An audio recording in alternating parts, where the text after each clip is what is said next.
Huh. So there we go. How many? Tell us again. Tell us all the stats from your tweet. Okay, so impressions 67,800. Oh, 890 tweets, 890 impressions, 20,000 engagements, 1,100 likes, 782 clicks. I should probably read this into the mic. Detail expands 8418 and 203 retweets. Wow. I'm happy with that. I've never had a tweet like that ever. All my tweets normally get like 5 likes. Any chance of tipping your camera up slightly? Is that so I can see the top of your head? Because then it makes it look like we're. I just have a lot of head. That's more the point. That's maybe like Lewis Hamilton. You should wear 3 or 4 hats. Does anyone have eyes on the live stream? I can't seem to. I find can't it see in it the either. YouTube channel.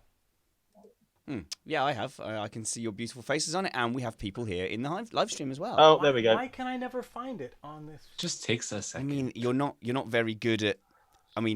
Internet really. It's just an age thing. Yeah, don't worry. It just means you give a lot of heads. What?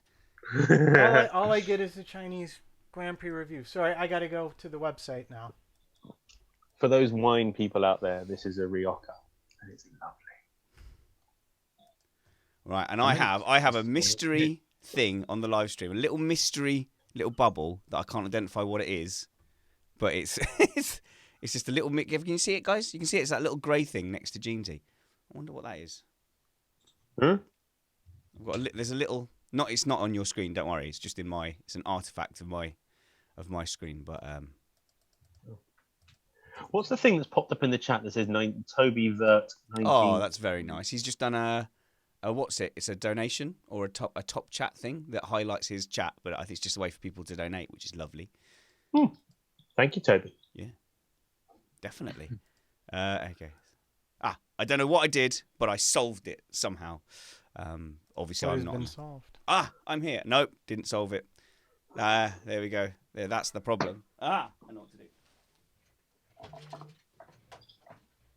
Oh. There we go. And my video's just gone. Just before we start, Jeansy manages to get his video to completely disappear. It's good news. Good news all round. It's good news all round. And because he's done that, I'm back. I don't believe you. You are a nightmare. Because you've done that, you've now swapped positions with Nick on the screen, so that all the ones I've got labelled as Nick, you're a nightmare. You're an absolute nightmare. I don't know what happened. He all of a sudden went blank. I didn't touch anything. You want me to turn my video off? Yeah, go on. Try turning yours off and then on again, and we'll see. We'll see if it cures it. You want me down the bottom, do you? Yeah. Well, I want you to be on the one that I've labelled Jeansy. Nick, well done. You're a genius. So you go straight to the top of the class today. Well done. Thank you very much. And I want to be able to hear myself, so I'm going to turn myself up. I'm the most important one. Hello, everyone. Hello, hello, hello. There we go. A little bit behind on the old technicals today. Oh, my God. It's just... We're not technically live yet, so I'm allowed to drop my phone. We're definitely live. But it's being... this has been recorded. It's fine. It's being made all the less... So I'm having to deal with Jeansy in fully hungover mode. And the thing is... Oh, you're hungover. Oh, I'm hungover, yeah. But the thing is about my hangover is it's not my fault at all. So let me explain. No, I went round my friends' houses, and I should have been used to this because I spend a lot of time in Denmark, and there seems to be the tradition at Danish parties that unless you specifically cover your glass, it will get refilled by the host or if there's people waiting on you. That is what our friends did last night, and they completely just blindsided both of us, and we realised that we were just massively... Spanners has become a White Walker. Okay. Time to turn down the light. Your camera, probably. All right. Why are they being like that? I love Matt's background. It looks awesome. Why don't you just say your lighting's a bit harsh? All right. That was added momentarily, or before, actually. So why can I see... This is a technical thing, but why can I see Matt's cool background, green screen background, and I can just see Spanners' green sheet? Because I have my background on Zoom, so it adds it automatically. And Spanners is using a backup camera and doesn't have a background loaded through Zoom onto it right now, I would guess. Cool. I want... Jeansy, are you drumming your fingers? No. There's a car outside my window with with heavy bass right His now. hand's just going to stay here now. We'll mute for a second then. Is that lighting better? Is that to everybody's liking? Your face is blurry, which is perfect. Yeah, I meant the live stream one. All right, Alex, I'm going to ask you to mute when you're not talking, if that's all right, mate. I don't want you to feel like I'm singling you out as somebody who ruins everything. Okay, I can't deal with this at the moment, Steve. My camera is blue and underchromed. I don't know what that means. I really don't know what that means. I'm just going to try my best to just podcast and put the content out. Okay, so if someone's got a specific thing for me to do, that's fine. But to just tell me that it's blue and underchromed, I don't know what you're talking about. Do you have a white balance adjustment in your camera properties? Yep, I've got it here. Okay, that's what you need to mess with. You need to move it probably from the left towards the right till the skin tone in OBS pinks up a bit. Is it disastrous on the stream? I'm looking at it and it looks normal to me. So I'm not looking at the stream, but if it's a white balance adjustment, that's what you want to look at.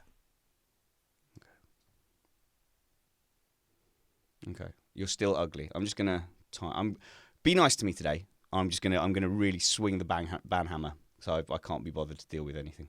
So I'm so glad there's an argument that I'm on the same side as you of.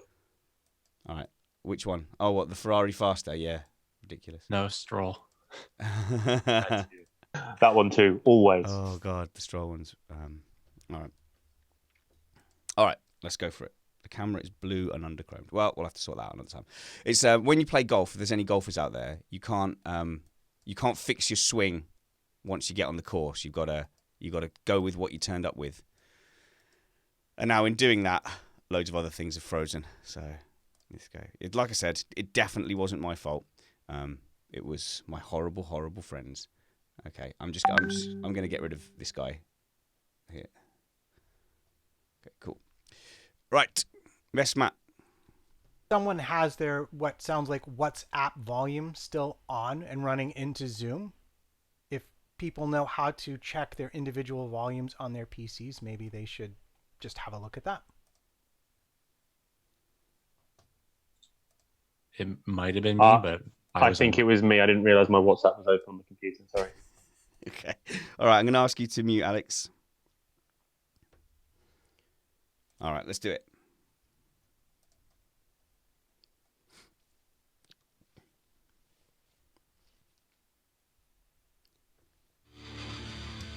Nice and loud today. That's good. It's positive.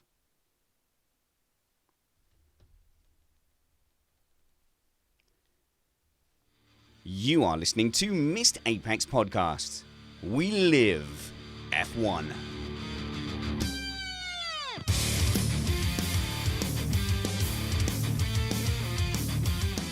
Welcome to Missed Apex Podcast. This episode is called I Was Promised Carnage, but all I got was these lousy balloons. Thank you very much to Ross Chaplin for giving us that answer on Twitter, that title. Do you know what? I'm going to go for it again. Whew, right, pep me up, boys. Pep me up. Tell me I'm beautiful. Let's go. You're lovely. You're brilliant. You are listening to Missed Apex Podcast. We live F1.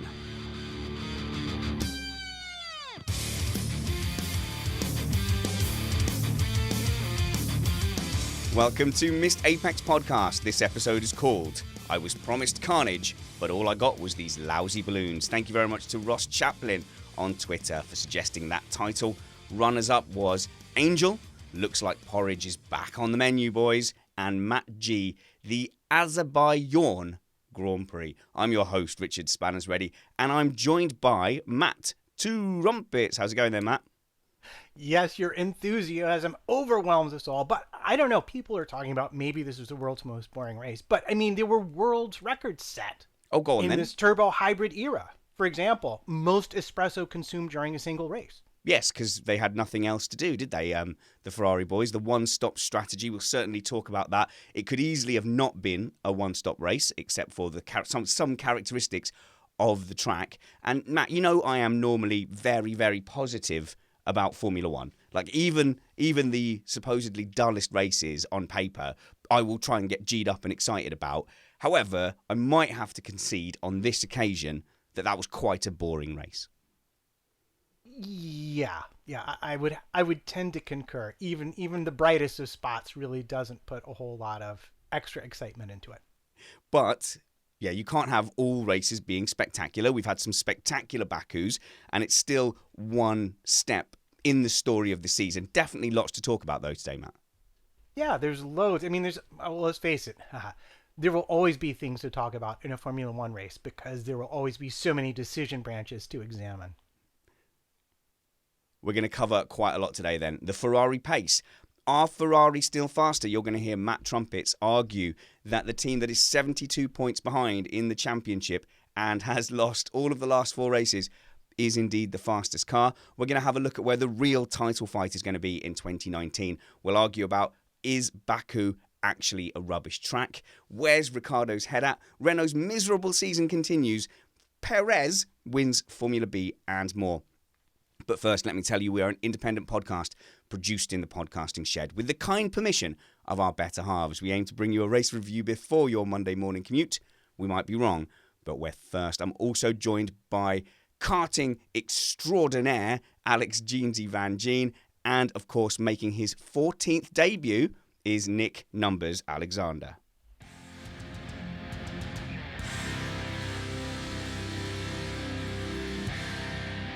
All right, let's start with you, Jeansy.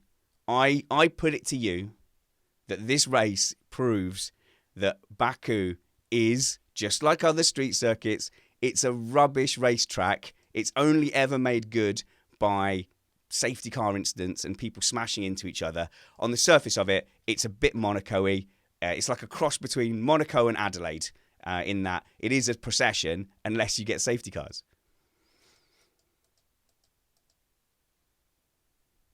But what it does show is the absolute quality of the drivers. The fact that they can navigate themselves at ridiculous speeds. I mean, the highest speed I think I saw from Kimi Raikkonen today was 230 miles an hour down that back straight and still make it into a corner, breaking at 100 meters before a corner and missing a wall. That shows the absolute ability of these drivers. And that's what these tracks are about. Yes, okay, it makes... to be fair, overtaking here is quite simple with a big back straight. But what it does show is you can't make a mistake. Look at Daniel Ricciardo and Kvyat. We talk about how an amazing overtaker Danny Ricciardo is, yet he outbraked himself into a corner and then reversed into Danny Kvyat. But we won't talk about that just yet. It's tracks like these that really, really show the class, and you can tell the difference between a high-level driver and a poor-level driver. Like when you get one guy who qualifies in Q3 and one guy who in the same car can't get out of Q1. So it really does give that big difference. Don't spoil my next argument with Matt. Surely, yes, of course. That is a reference to Lance Stroll, who has a Q3 capable car and has yet to get out of Q1. But Jeansy, sticking with the track for a second, on board, it does look mega exciting. I'm not saying it's not a test of skill, but at the end of the day, this is a sport and it's a bit of entertainment. First things first, in the cockpit, yeah, it looks pretty exciting. But on the TV, every corner kind of looks the same. I can never tell where they are on the track, and I can only kind of tell when they start putting their foot down. That's right, isn't it, Trumpets? I struggled. Me and the boy struggled to know where they were fighting on the track. It's easy. Turn 8 is the one with the cars in the wall. Yeah, turn 3 is the one with people parked and spinning round and putting themselves right. Jeansy. Bingo. I think it's like all circuits, though. It hasn't been... What, is it the 4th year for this track? Matt, nod at me if I'm right. 4th year for this track? You don't seem confident. 4th year, 3rd year, whatever. And I think what you find is the longer you have a track on the circuit, on the calendar, the more you seem to learn the circuit. I know it quite well now because I've done hundreds of laps of it on the F1 game. But no, I agree with you. I can understand that every corner does it the same. But I can imagine if you were looking at Silverstone for the first time and you've never seen Silverstone before, all the corners would look the same. It's all about knowledge. Yeah, but this is a section of the track where, there's a section of the track through the castle which is distinct and looks spectacular, but it is only about 2 car widths wide. It's in places just not appropriate for a modern F1 event. But you know where that is, and that causes, and it's a really tricky part of the circuit to get right.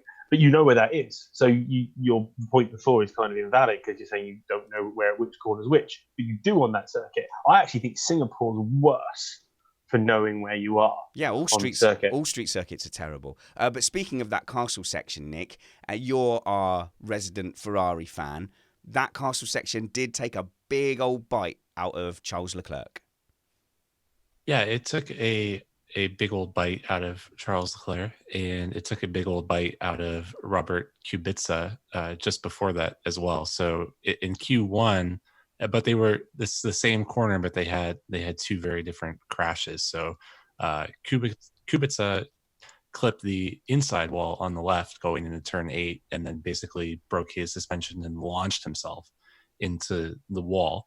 And then we saw that in Q2, Leclerc was in that same exact wall in the same exact kind of orientation pointing of the car, but he did it in a very different way where he locked up and thought that he might still be able to get it around the corner without bailing out, and then he kind of didn't make the corner or bail out and drove head on into the wall. The thing with Leclerc's incident, it does show a bit of inexperience, is he'd already set his time. His time was good enough to get him through on those tyres, and he should have bailed out. The second that front left locked, bearing in mind they were his race tyres, the second that locked, he should have been off the brakes, pointing it to the right to go down that slip road and come to a very gentle stop. But they weren't. Even if he'd made that corner while locking up, he'd have given himself a nasty flat spot on his race tyres. But now he got brand new tyres to start the race on, so it worked out brilliantly. Yeah, it worked out really well. Where did he finish? Did he beat Max? Oh, no, he didn't. Oh. Great Ferrari strategy. Right. Jeansy, once you pause, I think you're finished, so I start talking again. Matt, the marshals weren't the quickest marshals in the world. Another thing that got me going down this thought train of let's just hold F1 races, I don't know, call me crazy, on racing tracks, instead of a random city with volunteers who, thank goodness they're there, and I'm sure they're doing the best job they can. They didn't seem set up for dealing with cars that had stranded themselves, with qualifying lasting for 37 hours, I believe, over several sessions. And in fact, the F2 race as well only had about 4 or 5 racing laps. I managed to get my kids to sit down and watch the F2 race with me, but Baku edition crane lifting TV didn't quite hold their attention. They were back to lemmings on their smartphones before I could say, check out this one last lap at the end. Really, it didn't hold their attention lap after lap behind the safety car, trying to keep temperatures in the tires for the inevitable restart that would be only half a lap long because somebody else drove into a wall. Yeah, and I did try to explain to them. I was explaining to them that, you know, the tires and how critical they were, Matt. But believe it or not, that didn't spark their interest. When the F2 cars, when 3 of them just ended up pointed into a wall, just like F2 shaped darts into the corner of turn 3, my son went, Are they very good? Would Brad beat these people? he was not impressed at all. I think there's at least one he would beat, yes. But qualifying in general was a complete mess from an admin point of view. And I think the main headline really is that Williams had enough downforce to actually lift and disturb a manhole cover. That surprised everyone. Yeah, about that. The manhole cover had already been disturbed when Russell hit it. Actually, I think it was Leclerc going over it previously that rocked it loose, and then he smashed it with the plank and launched it up into his chassis and left a rather expensive trail of carbon fiber behind him. So what you're saying is they can do it as long as someone loosens it for them. Basically, yeah, it's like open this jar for me game. So let's go back because we got diverted really away from Nick and his Ferrari fandom. Does this say to you, look, Vettel really, he still is the number 1 driver. We're right to back him because, like my son, I think he's bright and he shows me stuff on the computer. So I see his computer do something and I say, hey, kid, make it so that my computer also does that. You know, and I think, oh, wow, he's so smart. He's so grown up. But then every now and then he will just walk away from his computer still holding his mouse and like just pull the whole unit off of the counter. This is the moment we've looked at Leclerc and kind of gone, oh, yeah, no, I mean, he is still pretty much a rookie. I guess I'm surprised that you don't have wireless mice, but that is neither here nor there. Yeah, I mean that he's holding a wireless mouse in his hand. Okay. I, What's your favourite Love kind to of throw, wireless Nick. mouse It's great device? fun. Come on, Yeah. we were talking about, you know, things that are bad for Ferrari. This is your bread and butter. This is why you're here. Yeah, so I don't think there's any arguing that Charles' wounds was anything but self-inflicted. And I thought it was very interesting just how hard on himself that he was. And I know that was kind of a big talking point around the social media sphere. I'm so stupid. Sorry, guys. I'm so stupid over and over again. Getting on Twitter saying that he's useless. I know your original question goes back to being a number one driver. And I think with a number one driver, maybe a bit more of a self-assured and confident personality might benefit him going forward. I think, I know, Jeansy, you didn't like those tweets, did you? You didn't like him being so self-deprecating. No, because as a driver, it doesn't matter whether it's your fault or not, especially in situations like that. You blame the car. Had bad brakes, the brakes were glazed, had an issue with the tyres.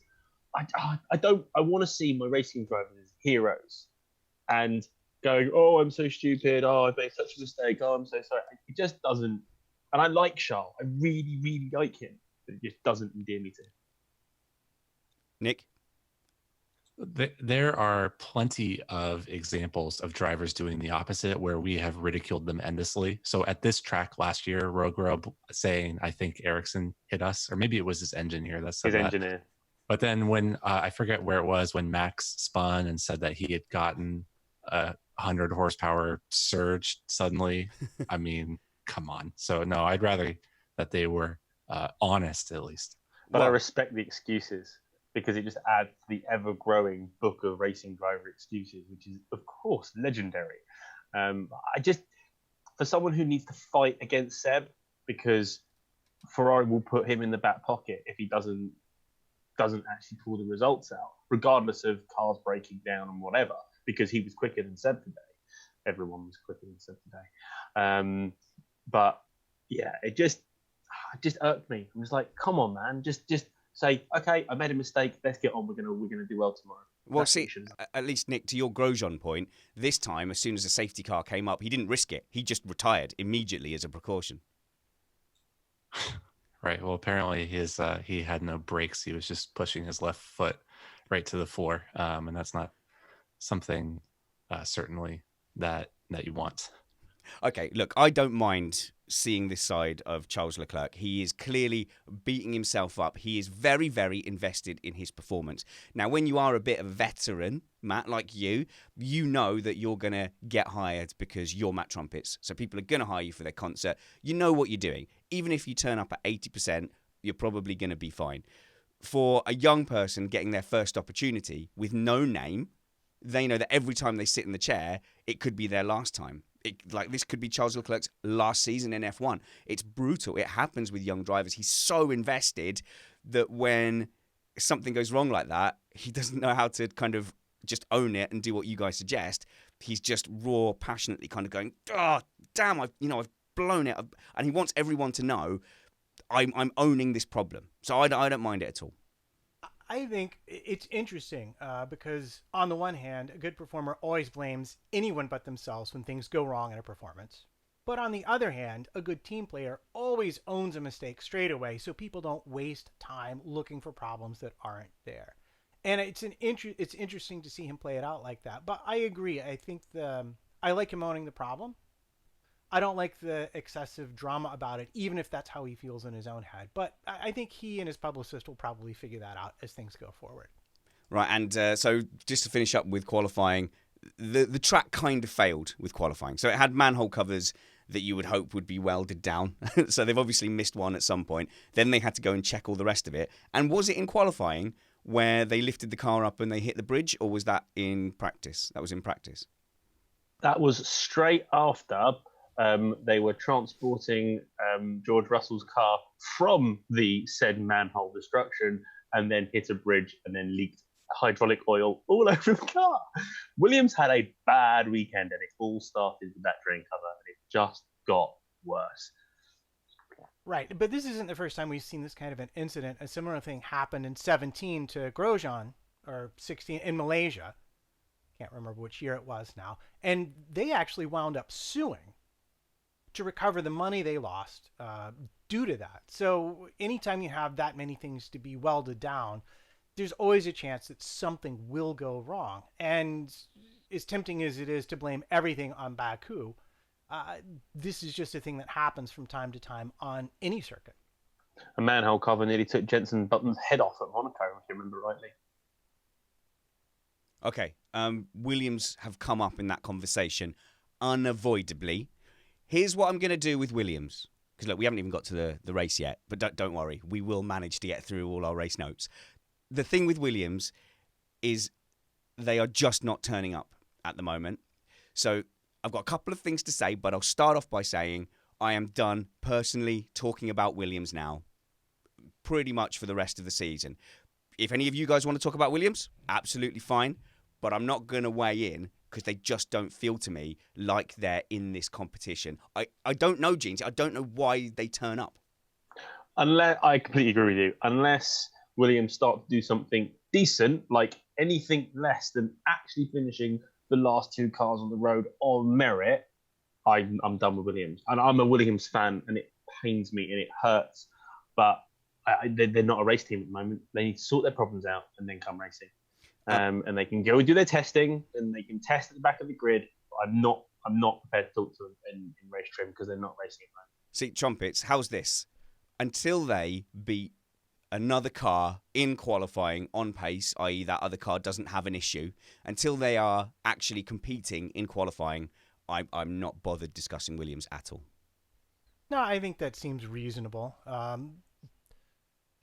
It's hard because they bring up other drama and political stories that are of interest to us. But in terms of them playing a part in the race, you could argue Kubica putting it in the wall made a big difference because it drove qualifying late, which meant the medium tires on Ferrari were colder, which put Leclerc into the wall, which drove it even later, which meant that Vettel ultimately perhaps didn't have the performance they would have seen because the track temps, interestingly, dropped 13 degrees over the course of that qualifying. And that's tremendous. That's almost what we see at Abu Dhabi or Bahrain, for example. But the whole thing with Vettel is he didn't get he messed up his first run, almost doing the exact same thing that Kubica did. He hit that wall on the left going into the castle, and he got away with it. He was so lucky not to have the exact same fate as Kubica as his teammate. However, if he had hit the wall, it would have saved his teammate. But yeah, no, he didn't get his first run in. They were quick enough on the medium tyre to get that in, and that could have transformed Seb's race. But he didn't get the lap in. Well, Jeansy, I do hate to stay on the subject I was talking about, but I will go back to it if you don't mind. There's a comment in the chat room from Derek saying, "Don't kick them when they're down." That is precisely what I'm planning to do now, because all we can say about them is negative. It's so woeful, it's beyond talking about. It was kind of acceptable when it was 3 teams at the back who all joined. They were that far off the pace, and they were trying to catch up. But this is an established team that has turned up with a car that is nowhere near as competitive. The gap from them to the midfield is like 3 times as much as the midfield to the top cars, and that's already a ginormous gulf. So yeah, that is why I'm not going to talk about them anymore, because I do want to stop kicking them while they're down. Matt? Yeah, no, I would agree. There's not much to be said in terms of their performance until or unless they right the ship. They start moving closer to the midfield. They're doing the best they can. And I think for the sake of the sport, we all hope they get it together before the end of the season. And the last thing I'll say on the subject of Williams, it's not going to be popular, right? I wish Robert Kubica no ill will whatsoever. I've got absolutely no reason to not like the bloke. The story is fantastic. I've commented on the Joe shows. He seems like a really nice guy. So please don't take this as a personal attack on your favourite driver. But I think it was a mistake to put him in that car now. And I think the evidence is building for that. It's not a coincidence. I've never really heard this whole thing about, I've got one car that's performing significantly worse than his teammates. Okay, it could happen, but it's happened in the car that happens to be Robert Kubica. He's clearly struggling around those tighter circuits. Monaco's coming up soon. It was a great story, But as far as I'm concerned, I don't see what's going to happen. I don't see anything happening to make it turn around and go, oh no, actually, yeah, he was just taking a few races to get into it. As far as I'm concerned, I think that has been shown to be a mistake now. And I am sorry, Robert Kubica fans. I love the story as well. Another story that we've argued about several times over the years, Matt. Lance Stroll now unarguably, without doubt, has a car that is capable of getting into Q3. In Australia, Q1 only. And we said, oh yeah, but he was only a smidge off of Stroll, and these things happen, twist of fate, gust of wind. Bahrain, Q1. China, Q1. Azerbaijan, Q1. Perez started this race in 5th place in the same car, Matt. The argument's over. Stroll is shocking. Well, he's shocking. However, do you know his average gap to Perez in Q1?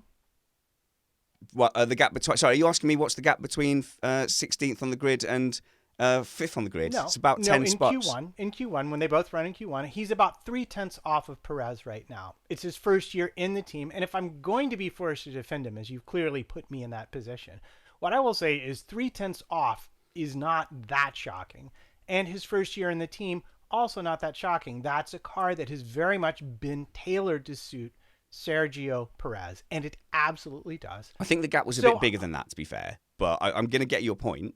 However, 4 races out of 4, Perez has progressed and Stroll hasn't.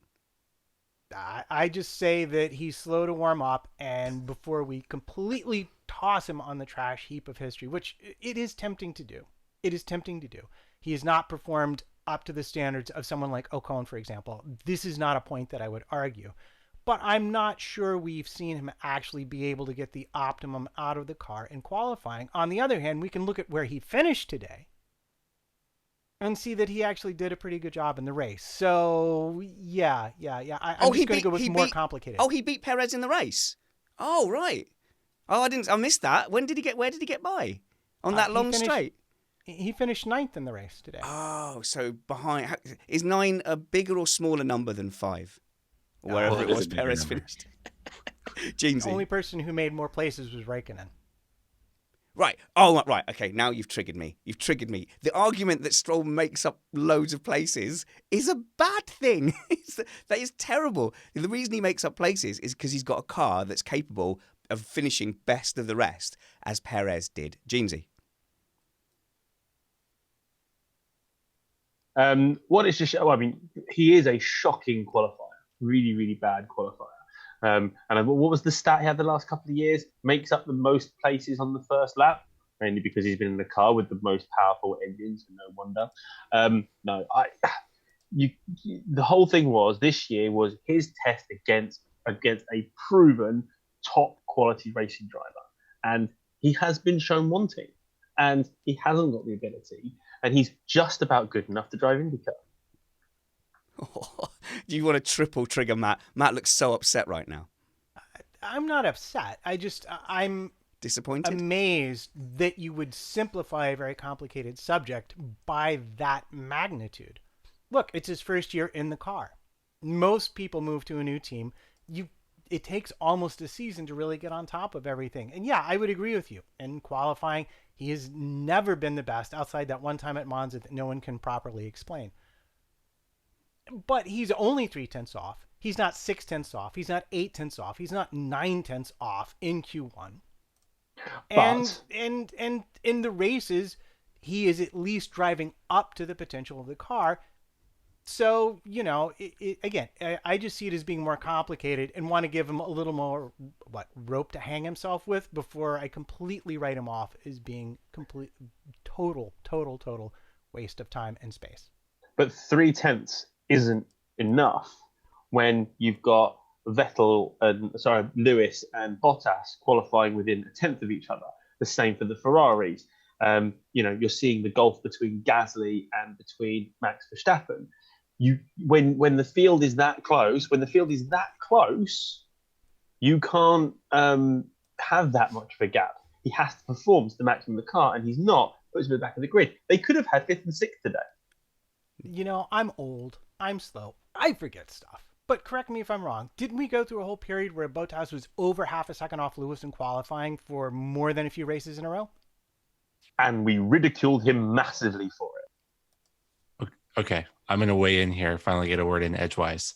The gap is not relevant in quantitative terms. It's not a sliding scale. It's a binary thing. You either get in the Q2 or you don't, and he doesn't. And it can be half a tenth or 3/10 or 5/10, and it's 9 races in a row now. And I don't know how much more rope you want to give him, but that's not good enough. It's a good point, because for Perez, he knows he's in a top midfield car.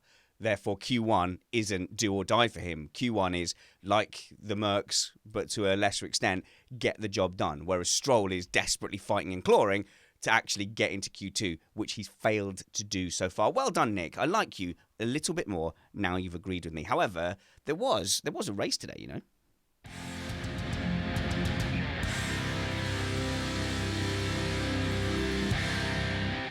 Jeansy's mouthing was there. But look, we've got a good community around Mr. Apex, so we still enjoyed the time. It's still a good couple of hours where the focus of everyone's world is Formula One. So I didn't have a bad time. I had a great time hanging out on Twitter and in our Patreon Slack group. You can support us by going to patreon.com/Mr. Apex if you would really like to, and we'd appreciate it. Hanging out with each other on the WhatsApp chats as well, having the odd argument, having the odd debate. I still had a good time. It's still Formula One. There was a race, Matt. Would you mind telling us how the race was won and lost?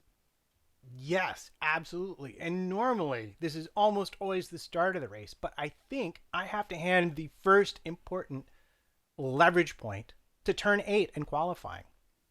Now because then. Not only did it mess up Kubica, not only did it run late and the temperature dropping mess up Ferrari, in my opinion, but it absolutely took what had been, until that point, the fastest driver of the weekend completely out and made him start, I think, eighth after all the penalties were applied. Although, with the benefit of a new set of medium tires to go long on, and they were clearly the better tire.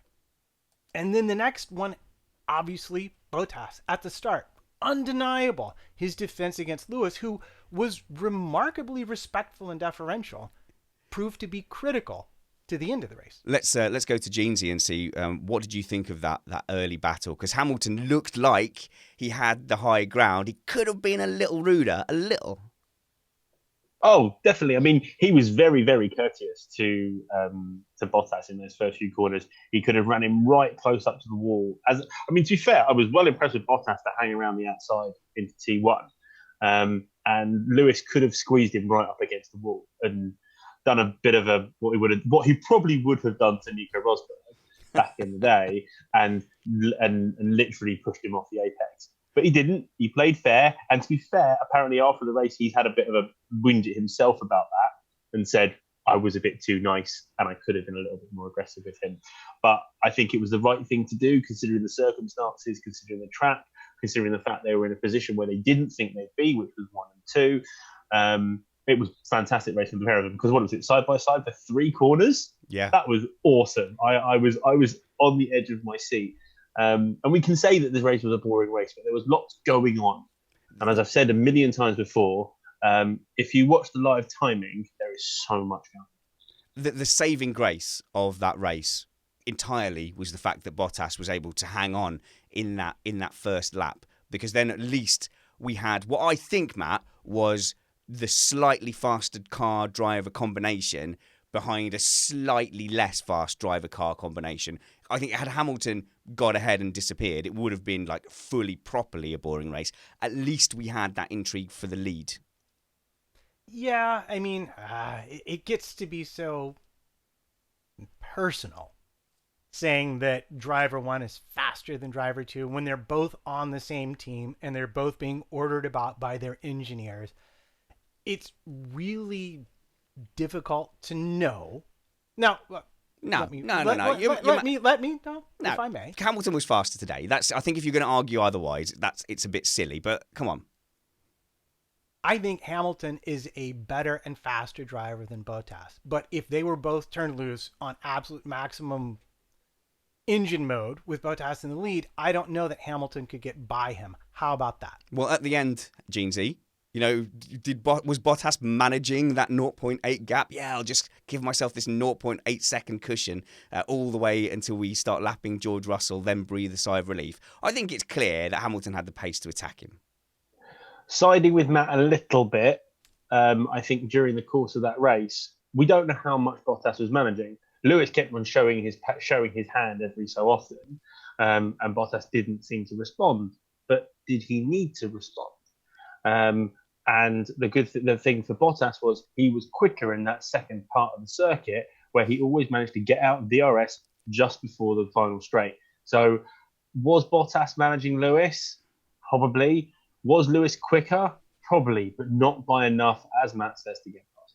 So if Bottas was managing that pace, I think he would have at least kept Lewis out of the DRS zone. I don't think he was able to. I think he was on his limit towards the end of that race. He did keep him out of the DRS zone in the most important point. No, he had him in. He let him in DRS zone in the first straight where he can't get past him. But Lewis never got DRS on the back straight. Yes, he did.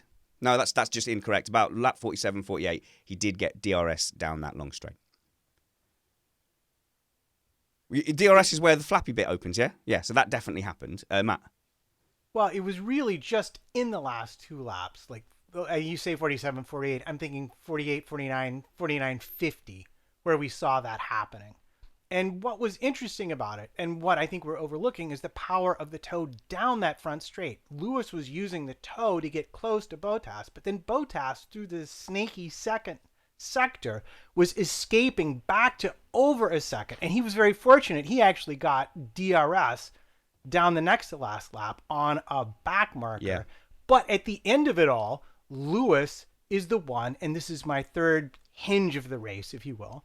It was Lewis's mistake in those last laps, going wide, catching the dust, that put an end to any chance he had to get around Bottas. Now, did he make that mistake because he was trying to drive too fast? Or did he make that mistake because he's human like the rest of us? I don't know. But to me, the evidence is mixed. I think Hamilton is a faster driver. On the day, it's hard to argue because he didn't finish in front of Bottas. Yes, I get what you're saying, but I don't know. I don't know what race you were watching. To me, it was obvious that Hamilton could kind of close that gap at will, and that Bottas would have left a longer gap if he could have done. However, the back straight, the reason he wasn't able to challenge Jeansy is I think the last left-hander before they go flat out for 25 seconds, Bottas was better than Hamilton all weekend. Hamilton was scruffy on the exit of that all weekend, including qualifying. And that corner is the most important corner on the circuit. I was having this conversation with somebody at the live event last week, where I was talking about, think about what corners are the most important corners. And Lewis can be as quick as he wants through the bits that you can't overtake. But if you're poor through the corner before the biggest straight on the entire circuit, and the guy in front of you is better through it, you're not going to catch them. And Lewis made 2 errors in those final stages going through that corner, and Bottas didn't. Over the course of a season, I think Lewis is the better driver, and I think Lewis will beat Bottas over the course of the season. However, there will be particular races like this where Bottas has a tiny, tiny, tiny bit of an edge in a particular point that causes Lewis a problem. No one's arguing that Bottas wasn't the better of the two over the course of the weekend and did the better job, Nick. I know we pretty much universally here think that he couldn't challenge Lewis Hamilton over a full season head-to-head, but on the weekends where he's on and he's at a track that he's strong, he's a formidable driver, wheel-to-wheel. We always see him racing hard, and he's no Stroll, is he? He's a proper race driver. Yeah, he's no Stroll. So I certainly hope that he can challenge Lewis over the course of the season, and I think that is really going to be what the 2019 season is all about. I don't see anybody else challenging Lewis so far this season. So if Valtteri doesn't do it, then nobody will, and it's going to be real bad.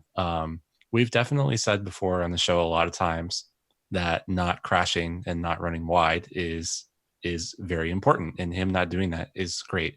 We have not mentioned that Lewis lost 2 seconds under the virtual safety car because, so I think what happened, and maybe someone knows more specifically, but I think he hit the virtual safety car along the front straight, and maybe Valtteri was already around the first corner. And so when you have to slow by 40%, 40% of 300 kilometers an hour is a lot more than 40% of Matt. Ah, you genius. Right. That makes sense, Matt. Yeah, well, I was going to say, if we're going to talk about these things, let's also talk about the fact that Bottas got round Leclerc. And as Hamilton caught him, they hit the double yellows from the Kvyat Ricciardo incident, which I'm being kind about calling an incident. It was pretty one way.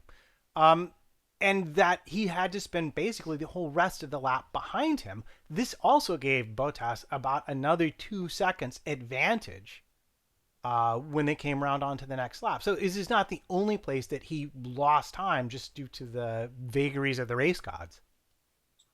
So I might like to vote for maybe the Lewis was faster today thing, but all Valtteri can do is win, and that's what he did. So But the thing is, Nick, you're right, because Valtteri Bottas is going to, in 20 or 21 races, I never forget which, all season long, he's going to come up against a very, very fast driver who's probably faster than him on most days.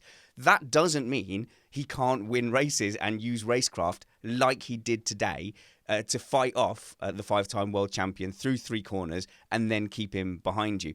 But it was interesting watching the team orders coming through, wasn't it, Jeansy? Because clearly they wanted to manage that middle part of the medium tyre stint to make sure that they had tyres. But do you think that next time Lewis Hamilton will be, yeah, great, I will save. I've just got this one thing to do first, which is get past Valtteri, and then I'll get right on that tyre management you were talking about. On your first point about having to deal with a faster driver, it would be very, very easy for Bottas to have got scared by Lewis in those first 3 corners today and gone, oh, I don't want to get in an accident, and back out and give Lewis the lead. So commendable to him. And where you talk about, Lewis, they did manage Lewis today. There was definitely calls over the radio, which is, you don't need to attack him now. You can attack him in the last few laps. And Lewis listened. Yeah. And I remember the last time they gave Lewis those instructions was Monza, when Nico was leading. And he said, no. And Nico made lots of mistakes and Lewis got past him. Lewis will pick his races. Lewis knows that this isn't a strong track for him. He's not had the best luck here. And to pull out the performance that he did on a track that's not strong for him, because he normally has weird races at tracks that aren't particularly strong for him, was commendable. But to be fair, I'm not taking anything away from Bottas. Bottas did the job today that he needed to do. He got off the line, kept the lead, won the race. Good job from Bottas. So it seems like Lewis has his own opinions about tires. And so it's like a lot of times he's always questioning the pit stop strategy, or, we may feel that he's whining, say, oh, the rears are done. So I wonder if he didn't so much listen to his engineers about the tire management so much as happens to have agreed with their assessment about the tires. Yeah, well, I think if you look at the pace advantage that Leclerc had at the end of the race going for a fast lap versus those who'd been on that very long medium stint tire, you'd have to agree. It was a close run thing to get the mediums to go that far into the race. And he did have his chance at the end. They weren't kidding him about that at all. Yeah, it just turned out that his last chance was a bit compromised and he made mistakes. So I think both of his best chances, he ended up dropping out of the DRS zone because he was scruffy on the final turn before the flat out area, Nick. Yeah, and just thinking about the tire saving a little bit more, 2 of the 3 first times that we had Baku, we had a safety car, or indeed multiple safety cars. So you always kind of have to keep that in the back of your mind as well, that you're going to want to have rubber left for a restart. And it's actually, I'm personally very surprised that we didn't get any safety cars, given the way that practice and qualifying went. The odds of a safety car not coming was 7-1. And I looked at that and went, there's no point. There's no point because there's definitely going to be a safety car. But Matt, more of my why this isn't a great track is that when you don't get a safety car, the threat of a safety car effectively stopped anybody going, well, let's use up these tyres and then get back onto some softs, because there could be a safety car any minute. You are absolutely right. And this is what killed Leclerc and his race. Because Ferrari spent all that time going, oh, we'll certainly get a safety car. We must get a safety car. But let's remember, a safety car is a fictional thing. The reality is you're bleeding seconds. If he had until lap 23, he could have switched tires and been out in front of Verstappen. He could have gone medium, and then 8 laps soft at the end. Had he done that, and this is like one of these hindsight is 2020 things, so just let me be clear about that. Had he done that, he would have been, for the virtual safety car that did occur, he would have had a 9-second pit stop and been on soft tires for 8 laps, because there were 2 laps into the virtual safety car, 9 laps max. And that would have been a dream 2-stop strategy for any team. Let's dig into more of these Ferrari tactics, but first, let's get a word from our sponsors.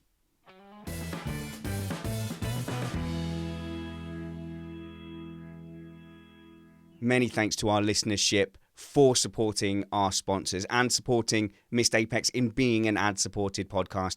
Of course, our main thrust of support comes from patrons.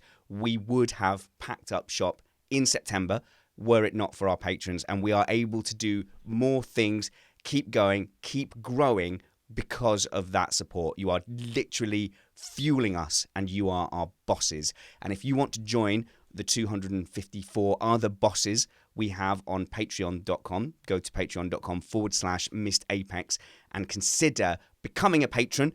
We always see that as a one-way donation, but in return, we try to make things better for our patrons, don't we, Matt? We have a nice little waffle cast on a Monday afternoon. Yeah, we do. We try and provide extra content. We interact in the Slack channel. You insult me constantly there and think I don't see it. Damn, I didn't think you actually could read. I thought we went into different enough channels. But of course, yeah, it's a lot of fun there. That's a great community. Also, our Wafflecast, we don't hold back stuff. We don't kind of go, oh, well, we'll go into more depth on the Ferrari strategy. If you want to know, you've got to go to the patron-only podcast. It's not like that. It is just worse content where me and Matt are chatting in a bit more of a relaxed way, and do invite some of the panel on as well sometimes. Patreon.com/missedapex. I'd also like to point you to our new W Series podcast. Go to missedapexpodcast.com/W Series. There is a race next Saturday on the 4th of May. I know there was a lot of politics and controversy around whether it should exist, but do you know what? It does. I'm very excited about it. I'm looking forward to sitting down with my kids next weekend to talk about it, to watch it, sorry. And then we'll talk about it on a podcast on Monday. We've already done our season preview. Matt, did you catch our season preview with the actual first reserve driver for the series, Sarah Bovey? Really, really gave us a great feel for the tracks and the cars, the other drivers, and the competition. She was brilliant, and I hope we're able to get more people, more drivers from the series, more people from the series on to talk to them, because the insight she brought to that was fantastic. And boy, I don't want to get into it too much, but I'm just going to mention she talked an awful lot about how important sponsors and money and seat time is in creating this inequality that we've seen in motor racing at that level. And you've talked about it too, in terms of just the kids who get involved. It's all tied together, I think. She made some fantastic points. The gender issue is not the only thing that W Series is doing that no other series is doing. There's some very exciting sporting and entry criteria things that are going on there as well. So missedapexpodcast.com/W Series. And also they do some kind of electric remote control cars, e-radio, something like that. No one listens.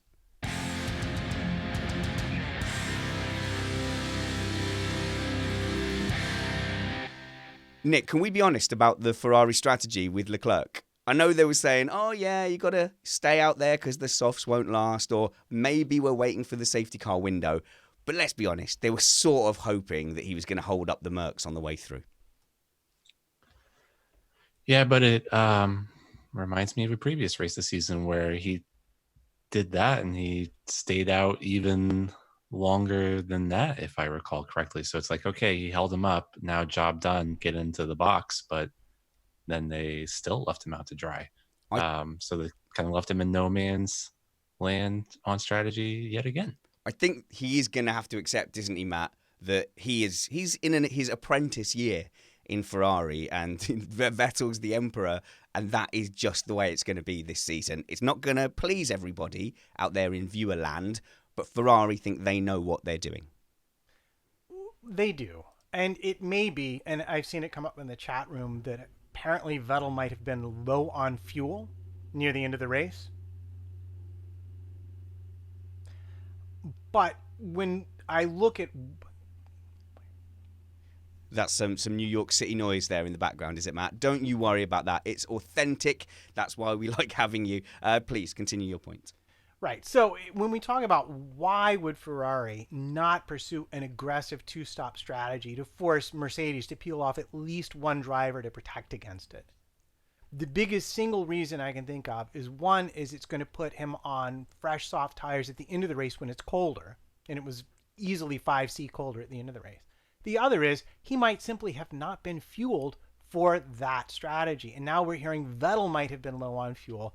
And then suddenly you're like, they were in a strategy box. They didn't have the tire performance to go long enough on the mediums, and they didn't have the fuel to run a proper two-stop either. Then it kind of makes sense what happened to him. And I will commend him on TV for being smart enough to say, I'm really going to need to look at the data before I have any serious comment on why they didn't pit me. Although they could have gone to the hard tire. It was there. That is some good PR management. He's had that drummed into him, isn't it? Charles, you must learn this phrase. I must look more at the data before I comment. Jeansy. I don't get the strategy for Ferrari today. They knew where he was starting. They knew what the situation was going to be. They knew he wouldn't be at the front in the first 4, 5, or 6 laps. So why not go for that aggressive strategy? We haven't seen anyone do the aggressive strategy at the moment. I think it would be really good to see him go soft, to go medium, soft towards the end of the race. And I just think it would have worked. They could have put more fuel in, not under-fueled and expecting a safety car, and really, really gone for it. Because as Matt said before, it would have forced both, if not one of the Mercedes, to make a different strategy call. And I actually think he could have been in it, because especially the way the race panned out today, if he'd had the pace on the soft tyres, he could have done it. And they put him on a two-stop anyway because they wanted him to get fastest lap. Right. Well, we know weight is important, and Russell in the chat room brings up the excellent point that they probably would have underfueled almost everybody because the chance of the safety car is so high at this particular circuit. And it may just be the numbers would not work out for them. But having said that, I will say that all of the top teams, all the teams in general, have a huge bias towards one stopping if at all possible. And I suspect that the algorithms they use when they run all these scenarios might unconsciously be biased in that direction because that's been what's worked in the past. Awesome. Mega. Ferrari tactics. You're going to weigh in on this, Nick. Sure. I was just going to say, they seem to be so incredibly risk averse to doing multiple pit stops just because of all the things that could possibly go wrong during a pit stop. Wheel doesn't get attached properly or gets stuck and won't come off, or you drive over your mechanic and break his leg or whatever. So they seem really averse to doing 2 stops. And yeah, like Spanner said, the odds on no safety car were 7-1. So yeah, it doesn't make sense with those kind of odds. I don't know how accurate they are to overfuel. All right, Matt, it's time. It's time, because we've been having this argument for 3 seasons now. I feel like I finally won, because you have insisted for the last 2 seasons that Ferrari have the fastest car. So we are 4 races into the 2019 season. Mercedes have had a 1-2 in 4 consecutive races.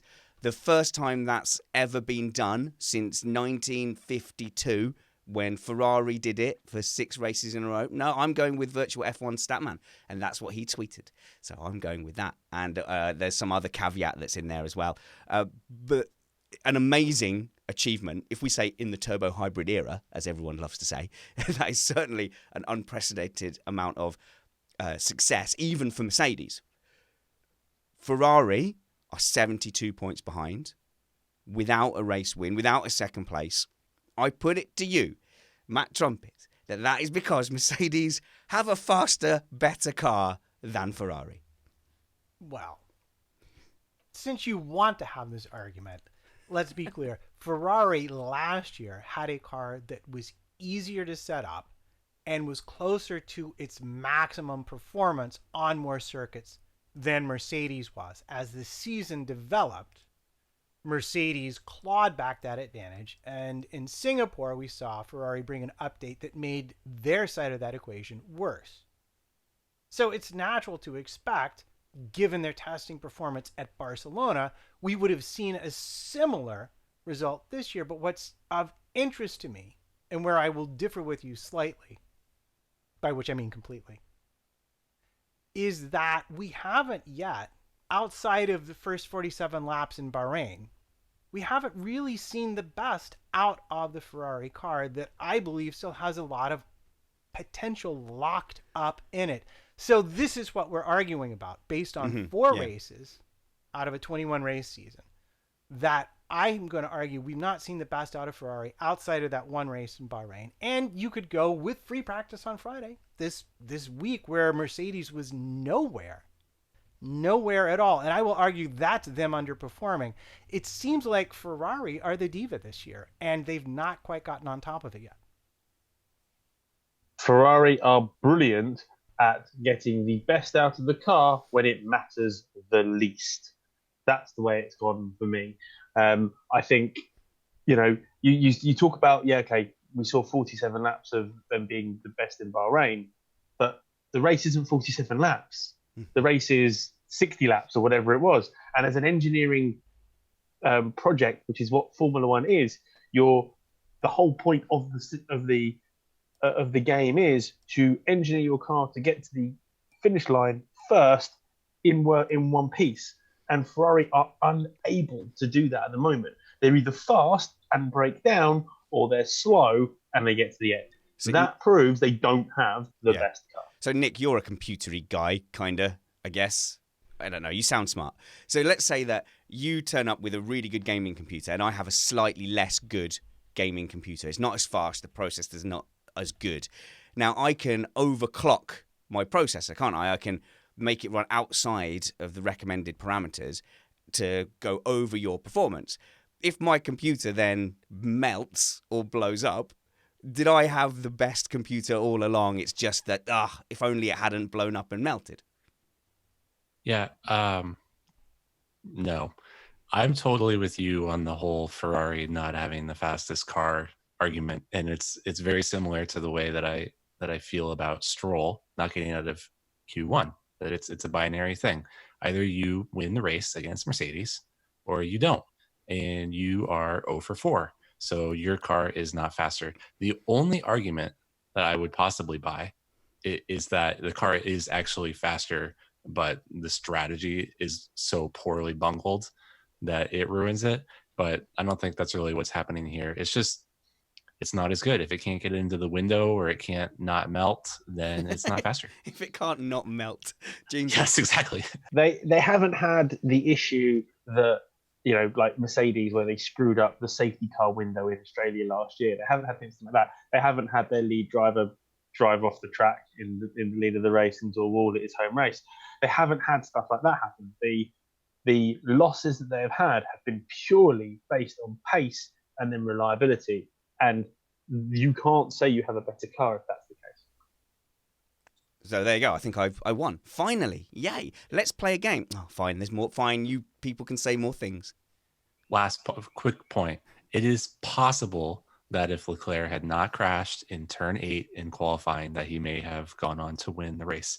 But we will never know. So we have to look at it over, more and more data. But we're still 0 for 4. You should have led with that point, Matt. He's made your case for you. Ferrari are faster, despite not having won a race in 4 races, because of reasons. Why didn't I think of that?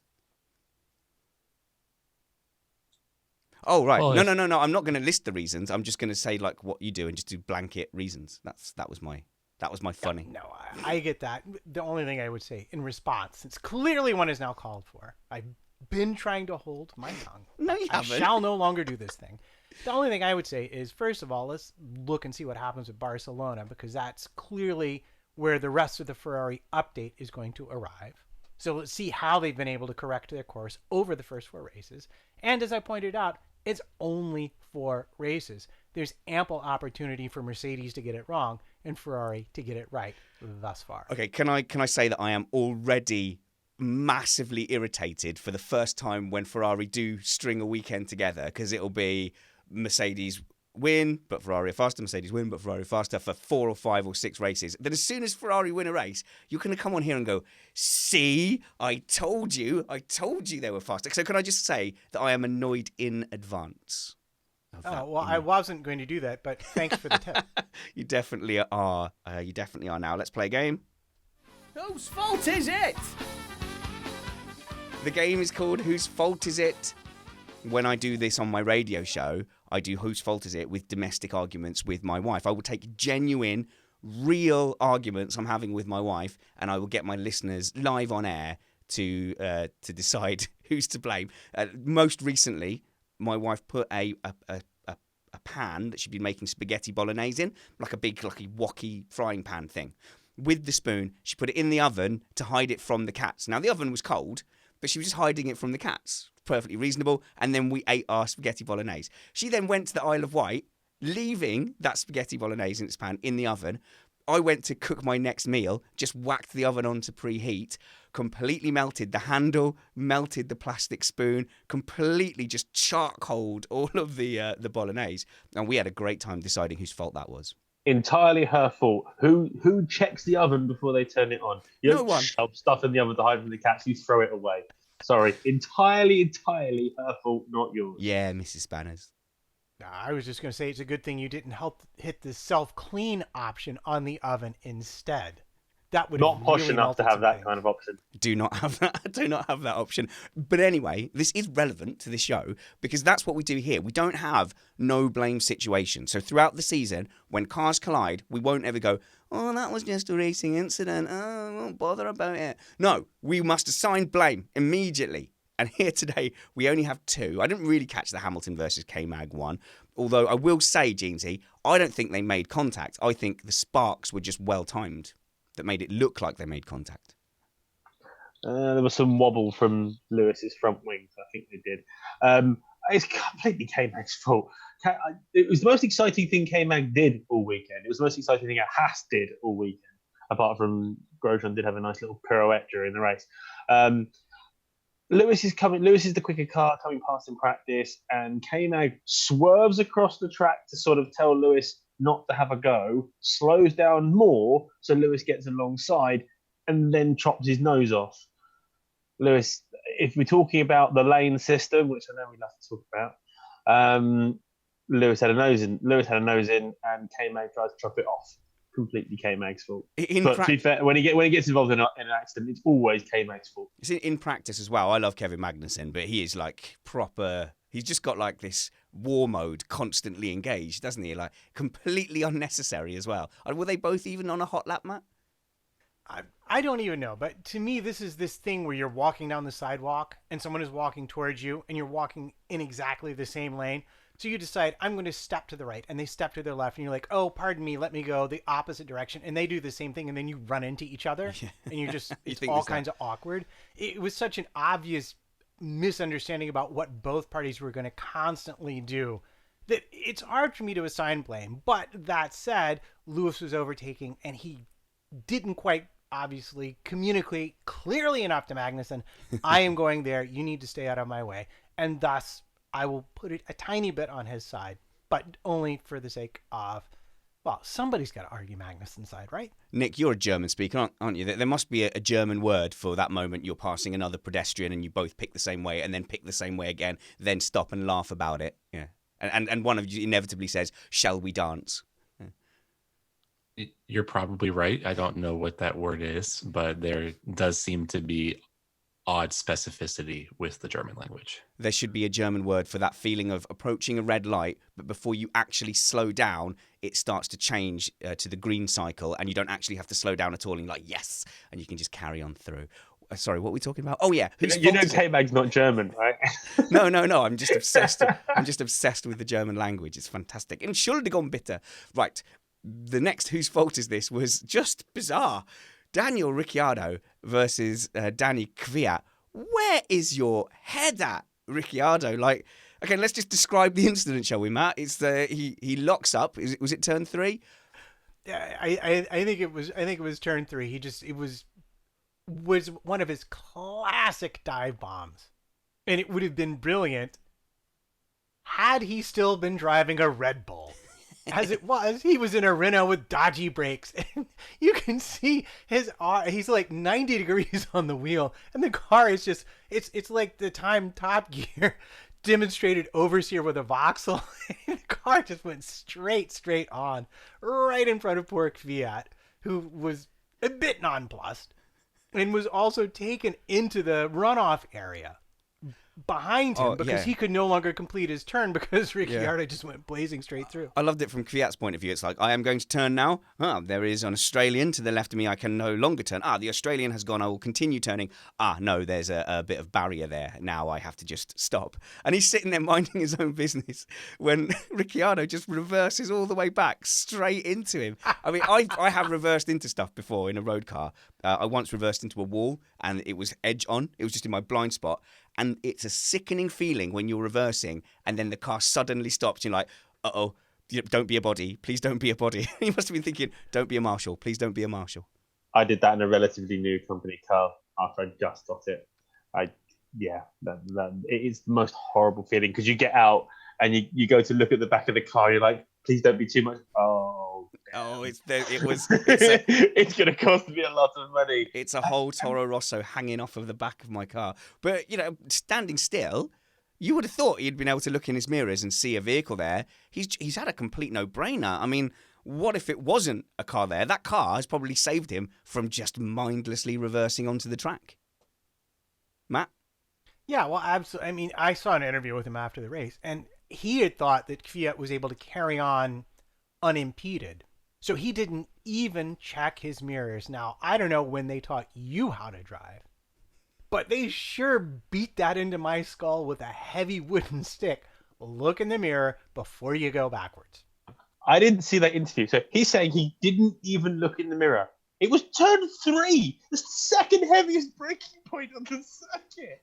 And he didn't look behind him to think, there might be other Formula One cars coming because it's not the A1 on a Sunday afternoon. If you notice Van Geen's volume going up and down there, it's just he got so excited and started moving around so much, I thought I'd best jump on the fader to save all of our ears. No, but it was a genuinely hilarious situation.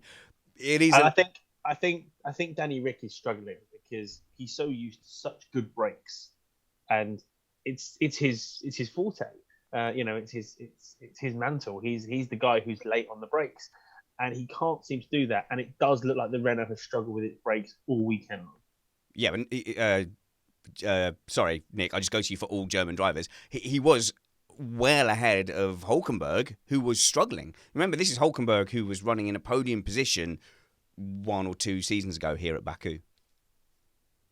Was he? Yeah, he was running in a podium position and then he hit the wall in the castle section. What I definitely remember is talking with Trumpets. I've been on every race review so far this season because Mercedes has had a 1-2 every race this season. Oh, if Ferrari win, you're not coming on. No. Yeah, exactly. Yeah. I said it would be interesting to see how Hulk and Rick compare over the course of the season. And Matt made this ridiculous assertion that to really get an understanding of whether Hulk can beat Ricciardo, I think he said he had to do it 3 years in a row.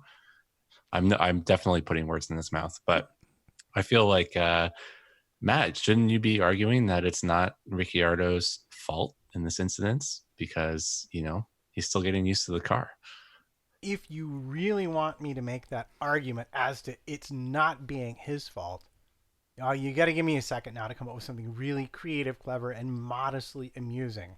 Well, you do that because I think it's going to take you a long, long time, and we are running quite long. The races when nothing happens, we talk about much more. I think we get into the detail. We have a nice catch up, don't we?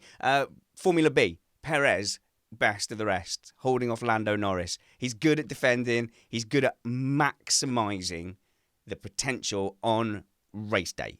That is what he does, Matt. And this is another example. I think this best of the rest win is up there with a lot of his podiums. Yeah, it was an excellent drive, start to finish. He got ahead of Verstappen at the beginning. That helped him out later on when McLaren was trying to make the charge. And then Norris' late stop under the safety car wound up that he wasn't able to switch the tires on. So he wound up losing a place to Sainz and not being able to make a run at Perez. And that effectively sealed him in P6, which if you're Formula B, that's about one spot better than you normally expect to be able to do. Did you think of your clever and witty point yet, or shall I move on to the next topic? Because I want to stick with Renault for a second. I think.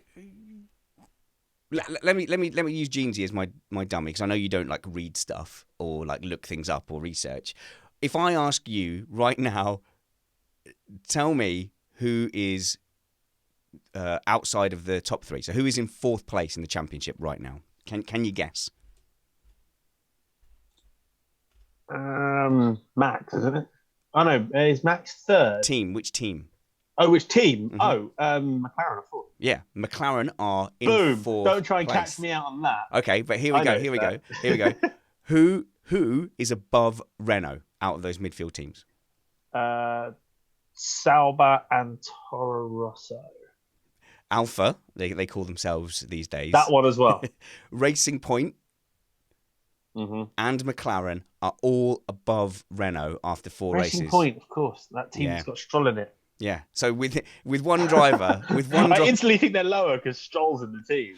So with one driver, as Racing Point are ahead of Renault. Renault are just having an absolute shocker. And do you remember last week or the last race review I said, I don't know if we've got any French listeners, but apologies to them. Got quite a few responses from French listeners going, yes, I am a French listener, but don't worry, we also hate Renault.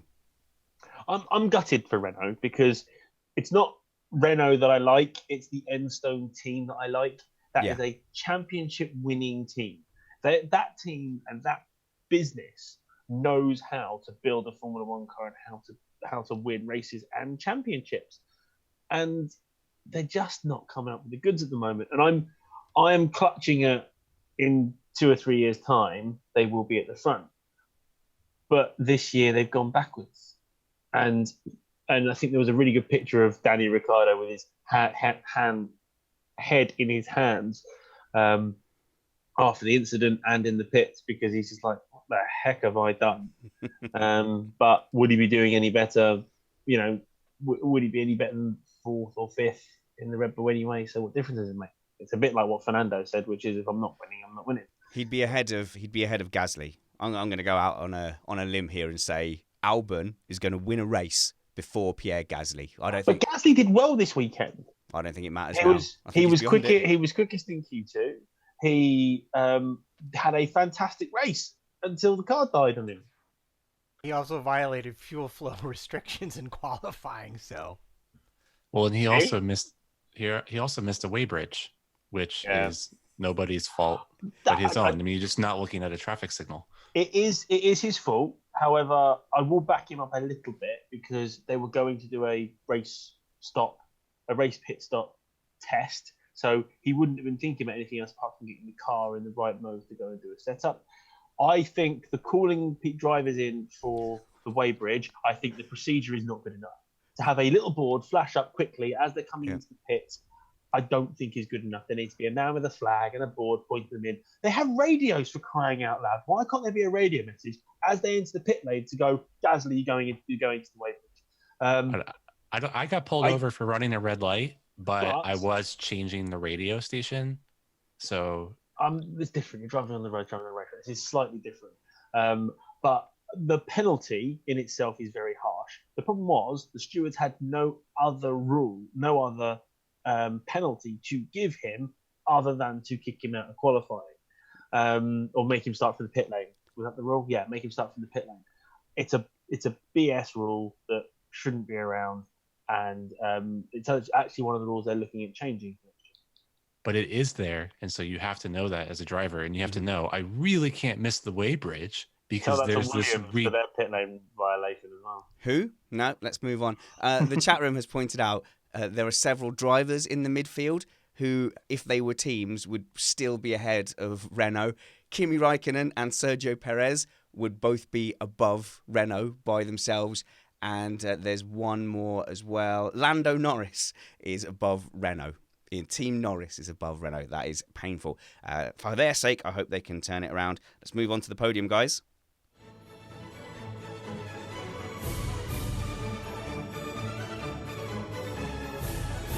Yep. Baku, Azerbaijan, 2019 wasn't the most thrilling race in F1 history. What? You want every race to be Bahrain? Oh, you're so spoilt, you lot are. You want the moon on a stick. That's what you want. We are going to have some thrilling races in this season, and we already have done. We've got nothing to complain about. Lack of overtakes here. But hey, Barcelona's up next. Barcelona always...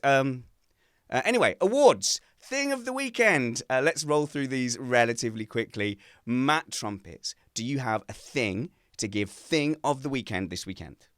Yes, it has to be the first lap battles of Bottas and Hamilton, which was very exciting, extremely professionally executed, and fun to watch. Let's see. Nick Alexander, do you have a thing of the weekend? Checo. Sergio Perez. I'm telling you guys, he is probably Senna level, if not Hamilton level goodness. Don't you agree, Jeansy? He's just fantastic.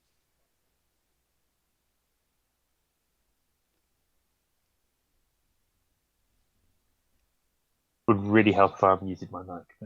Oh, see, if you'd have just started talking, no, I wouldn't have had to edit that. Now I have to edit it. Thanks a lot. It's not a missed Apex podcast if I don't make a audio error.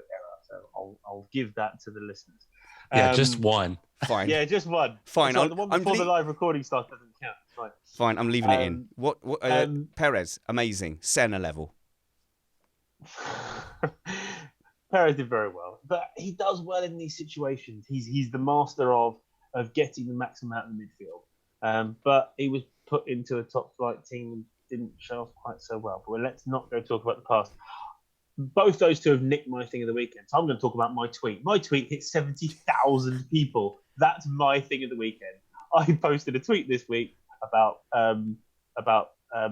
Leclerc's car telling him to stay positive, and I have 70,000 impressions. Oh, that's so sweet. That's nearly half as much as my Leclerc tweet from the Chinese Grand Prix. No one cares about you, Spanish. And then it got used on some weird aggregate YouTube show where they just read out funny tweets from other people. That's odd. It's either such a brilliant idea that I wish I'd thought of it, or it's just a really strange and weird idea, because that's all we do at home anyway, is sit out and read social media stuff. Matt?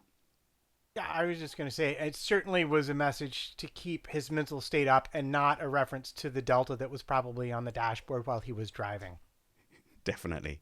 So you haven't got a thing of the weekend. My thing of the weekend is going to be Mercedes as a unit, as an outfit, absolutely smashing it. Let's say that those cars are around about equal, with Mercedes having an edge. Jeansy, I think you could swap the personnel. I think you could swap the whole garage and drivers and cars around, and the Mercedes drivers would climb into those Ferraris, the Mercedes strategists would strategize around the red cars, and they would still win.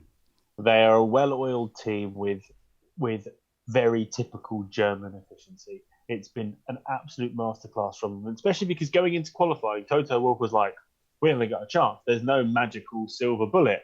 Well, I think Ferrari's a werewolf, and Toto definitely got his silver bullet out and took a shot at those Ferraris. Yeah, Toto, no one trusts you anymore, like, at all. Trumpets? No, I was about to go, but I have a thing of the weekend, but then I realized I already had a thing of the weekend. So I'm waiting for missing the apex. Do you know what? I'm going to give you two. If you want two things of the weekend, Matt, just to save face, then you go ahead. Well, if I had to pick another thing of the weekend, it would absolutely be George Russell hitting that manhole cover, because boy, was that ever entertaining. Yes, and frightening as well. Let's do the bad one then. Oh no, you missed the apex. That's Treeface saying you missed the apex. Who missed the apex for you, Jamesy? Danny Rick literally missed the apex. and then reversed him. I can't get over it. Like, It was just the funniest thing. I saw a picture posted somewhere where it just shows the screen on Danny Rick's car, and it's got a parking camera on the back of it. It was brilliant. They have nicknamed him Ricky Reverse in the chat room. Oh dear! And the thing is, when you do that many things wrong, and you kind of just think, dude, just stop, just pull over, like just pull over and retire. Once you career off into the runoff and then reverse into another car, just finish. And he did. He retired, and I was like, there's nothing wrong with that car. He's just gone, nah, it's not my day. Did you see how much damage he did to Fiat's car? Literally destroyed the floor. I mean, I'm a massive Danny fan, but Danny, what you doing? What you doing, mate? Nick, did you have a comment on that? And also, what missed the apex for you? I don't have a comment on that, but Alfa Romeo missed the apex for me. They seemed like they had pace all through practice. Were hitting crazy speeds in the speed traps. And then, broke a technical regulation about a front wing, and their one driver had to start from the pit lane, and the other guy didn't do anything. And they got 1 point, but would have expected them to beat the McLarens, actually.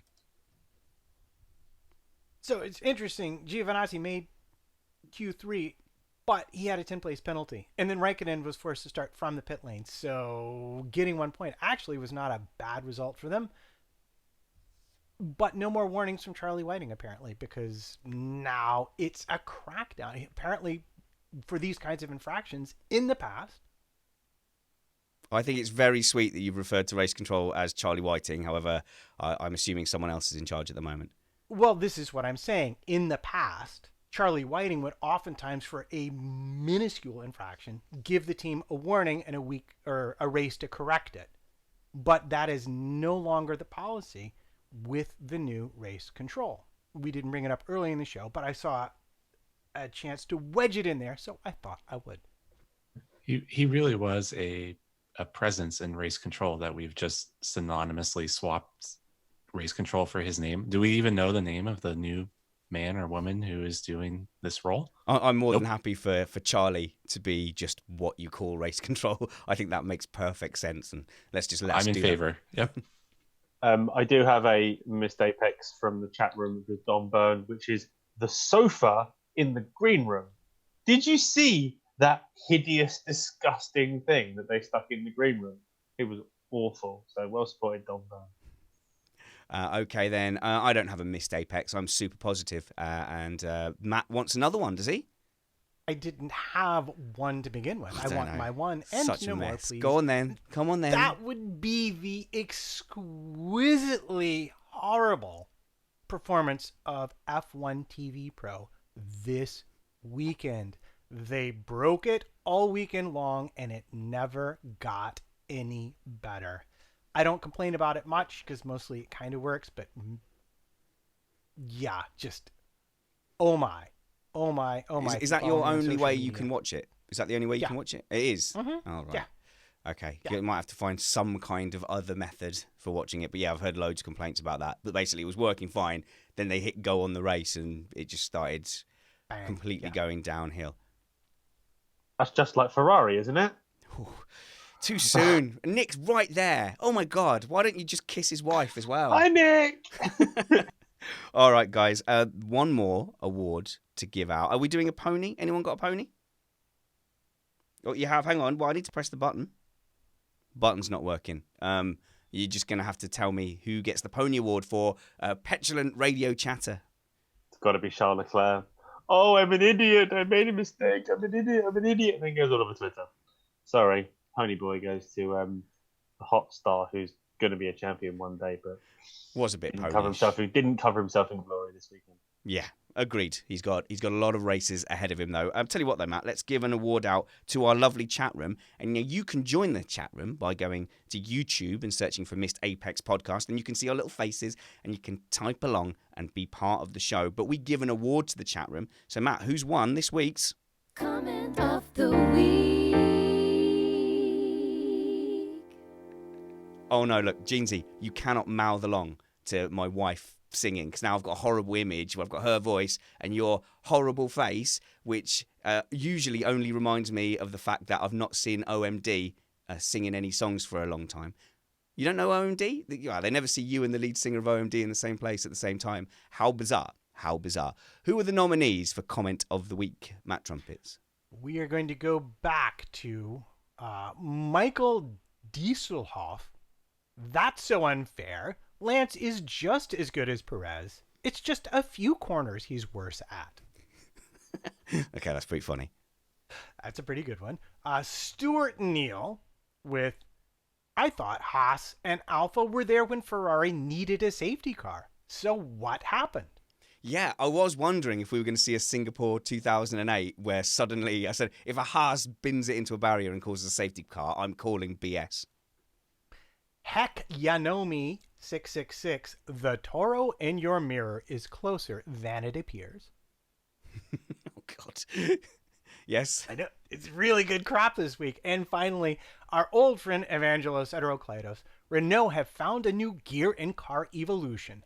The reverse. The reverse. It's got to be one of the reverse-related ones because it's just the funniest thing that has happened in F1 for a while.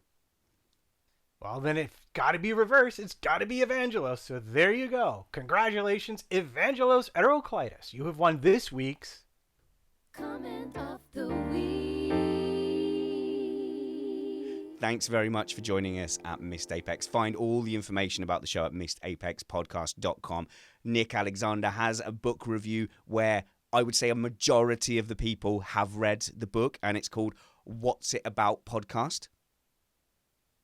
That is all correct. You Yes. got it this time. Fourth time is the charm. And You can check it out at whatsitaboutpodcast.com. He also obnoxiously calls himself at Nick Alexander F1 on Twitter, I think. Hey, I don't use any underscores. I No, don't think but that's obnoxious. adding, That should like- pass your standard. Adding F1, like you're all about F1. Like, I mean, it's just it's a bit much, isn't it? It's a bit underscorey, isn't it? Follow Missed Apex podcast at Missed Apex F1. Damn, the argument has instantly unwound itself. Matt is at Matt PT55. He doesn't care about you following him. He wants you to follow his wife around at A Weaver Writes, because she writes mucky books and he would like you to buy them so that he can have a Ferrari and retire. Alex Van Gene has one viral tweet. That's the sum total of his life achievements. But you can search for Alex Van Gene and you will find him because there are no other Alex Van Genes. It's a unique name. It's the power of a Will Buxton retweet. Oh, right, I see. I suppose being friends with Will Buxton is kind of cheating, so you can't even claim a victory there, guys. Not really. You've been listening to Missed Apex. You can follow me at Spanners Ready. I hope you do. Consider supporting the show at patreon.com/Missed Apex. We'll be in with a midweek quiz, I believe, and then a new show next Sunday, and then we'll be off to Barcelona at some point. Until next time, remember that wounds heal, chicks dig scars, and glory lasts forever. This was Missed Apex.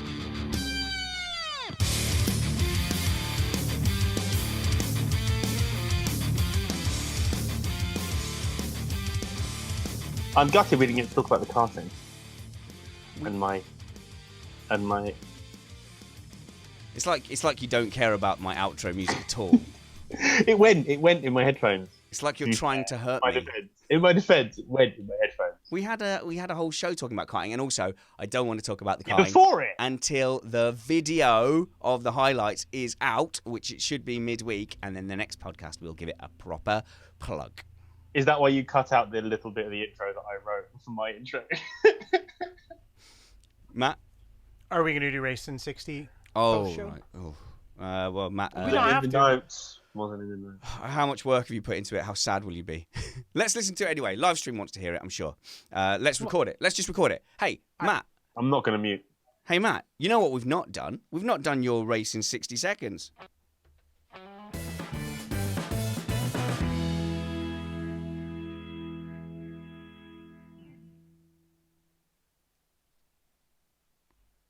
Lights out! Hamilton and Bottas. Bottas defends. Toto sweats. Bottas P1. Perez gets Verstappen. Stroll to P9. Verstappen gets Perez. Raikkonen pits. Lap 7. K-Mag and Giovinazzi pits. Vettel pits. Bottas pits. Hamilton pits. Verstappen pits. Leclerc P1. Grosjean off. Bottas on Leclerc. Bottas P1. Ricardo on Kvyat. Ricardo gets Kvyat into the runoff lane where he reverses into him. Hamilton on Leclerc. Hamilton pass. Vettel on Leclerc. Vettel pass. Leclerc pits. Gasly stops. Virtual safety car. Grosjean retires. Restart. Hamilton chases Bottas. Hamilton DRS Bottas. Hamilton not DRS Bottas. Checkers. Bottas wins. Perez P6. Williams finished. The race, that is. They finished the race. No, you missed the apex. Thank you very much, Matt. Let's stop that now. That was a good one. I mean, I'm going to be honest. Sometimes they're really crap, but that was quite entertaining. I always enjoy racing 60 seconds. I enjoy 65% of them, I reckon. And then that's so it's like hit That's and miss. pretty good compared to Formula One races. You got very excited about Gasly stopping though.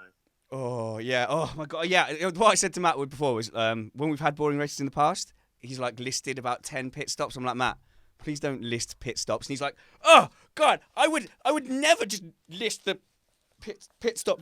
No, I'm not. As he crosses off all the pit stops. But yeah. That's what... Yeah, Matt likes denying things that he once said. Oh, Matt, you change your arguments so often. No, you just mischaracterize them No, I slightly. That's don't. all. Yeah. Oh my God. Right. You have criteria for your argument in your head that you don't tell anybody.